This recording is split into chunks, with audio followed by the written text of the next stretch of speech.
Hi, I'm Bill Huizenga, Congressman from Michigan's 2nd Congressional District, and I serve as the Vice Chairman of the Monetary Policy and Trade Subcommittee on the Financial Services Committee.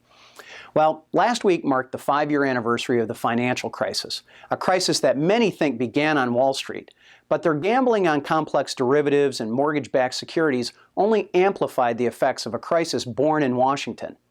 Covered by a congressional charter and charged with implementing decades of Washington's misguided affordable housing goals laid out by Congress, Fannie Mae and Freddie Mac played a critical role in the dramatic erosion of mortgage underwriting standards that sparked the crisis.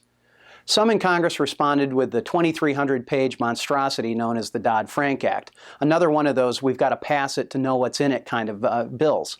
Yet in all those pages of new rules, regulations, and requirements, not one reform of Fannie Mae or Freddie Mac can be found. Here's the bottom line. Nobody in Washington can say they've really addressed the financial crisis until we have a housing finance system that's sustainable for homeowners and respectful of hardworking taxpayers. We need to create a system that's built to last. Now the debate over how to best reshape the housing finance system is a complicated question, and there's many different viewpoints and reform plans. But 5 years after the crisis began, some things are no longer debatable. We can no longer allow Wall Street firms to simply offload risky mortgages onto Main Street taxpayers. And never again should taxpayers be forced to fund bailouts like they did for Fannie and Freddie.